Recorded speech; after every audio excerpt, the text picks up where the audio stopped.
And there you have it. We have a Nigma Galaxy starting off already the battle, and the target is 40. Let's see if they'll be able to go and fire it off. Sometimes people will think that this is actually a quick game, but no, this 10 minutes right here. It feels like an eternity for these players because you're gonna have to try to get that 40 as much as possible. Otherwise, the other teams will try to get that momentum back, you know. And we never change our terrain here, folks. By the way, this is gonna be the location all the time. So it's not anymore a sense of familiarity, but just a change of timing. Yeah, and no rotations being done apart from the whole area that you have. And let's see if this is something that Nigma Galaxy can take advantage of against Michael Bias. But I'm pretty sure even on the breakdown in some of the games, they're jumping into their TDMs, just make sure that their accuracy are on point. But as we look right now, Michael Vibes is on the lead, 1 point lead, but the points is not rolling in that quickly. So they're being cautious and also still being tactical in this gameplay. And of course, let's put into account the few seconds of invulnerability that you get, you know, whenever you spawn. So even when you push, you could actually have a bit of an advantage in trying to pull the corner, secure a spot, and you know, just stick it out a little bit. Probably get a good vantage point from your opponents, and it's looking really tight here. 4-4, already burned out almost 2 minutes, and that's what I'm talking about. This is an eternity for these players. It just looks like it's short, but they also want to go for carefulness. They also want to be cautious.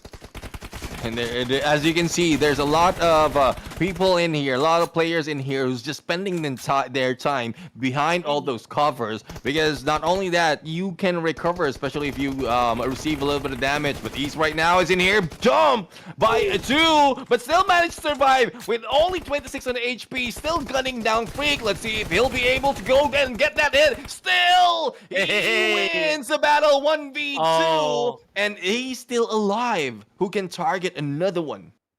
Okay, so already established a huge gap here for Miracle Vibes. Not only are they dominant in Battle Royale, but so far, ladies and gentlemen, even Team Deathmatch right here looks like to be a comfort zone. And this is, they can consider this their aim training, you know, not to mention reaction time. So, and they seem to be flushing in now. Notice how they're actually slowly taking over the opposite ends of the map. They're trying to position themselves properly, using that over-the-shoulder point of view, trying to see if somebody's going to push for them. Leading the herd, however, is East. Again, man, East. He wants this too, man. East undocked, going in for the pinch. And still, they haven't been taken down that easily. And in the mid is the 2 remaining members, which is Baron and Apex. And as you can see from both sides, it's very difficult already to peek in. Even from the spawn trap has been pulled off. And let's see if they'll be able to take advantage. There goes Raul being taken down, but finally, one goes down. East is the one being brought down. But as you can see, the rotation, it's so quick in transition for side of 4 vertical buys. They know you saw how they boxed in everyone, and it's just a matter of switching it up on who's assigned. But as you can see, we also have Nigma Galaxy already crossing over back to where we began this game. And don't get it wrong, folks. Just because they are crossing through the map, it does not mean they're going to spawn near the middle of the map. They're still going to spawn where their base is. So this is a huge risk even on the side. Oh, man. Ow. Raduf right there got hit in the noggin right between the eyes. So beautiful stuff we're seeing here from Doc. So the spawn point will still be your base. And what that means is they cannot pre-take any of the middle locations here. They still have to make a slow push. Gotta be super careful here. Oh, what happened there? Oh my goodness. How did you survive that to begin with? Okay, beautiful stuff. Yeah, exactly.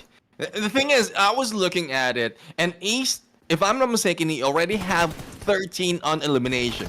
That's almost half of the total elimination that Formical Vibes has, and he's the one who survived the longest, finally being taken down after a few points being gathered. But oh my god, East is not the guy who want to face off in this battle.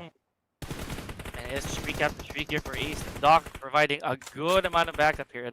And that woodshed over there, it's one of the places that you'd want to stay in, but at the same time, you can't always do that because it's going to be pretty obvious moving forward.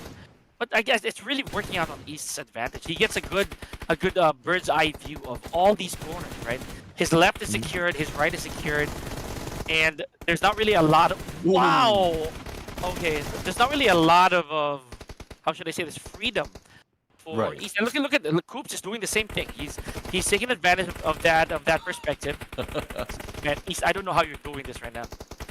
It's just going ring around Rosie, asking for help for teammates just to make sure that he will not be caught under rotation. And like back at it after recovering, they are fighting back. But to the extent that the other players from this team are being put down because the catch-up is being done by Nigma Galaxy. But if you look at the lead right now, it is 14 points, and with only 5 remaining for the side of 4 Miracle Vibes, it's very difficult for Nigma Galaxy to get away from where they're spawning from their base because it risks them increasing the number of elimination. Thus, it's very, very close right now. There goes one, another one remaining, and finally being over. Almost half of the point only being gathered by Nigma Galaxy for Miracle Vibes.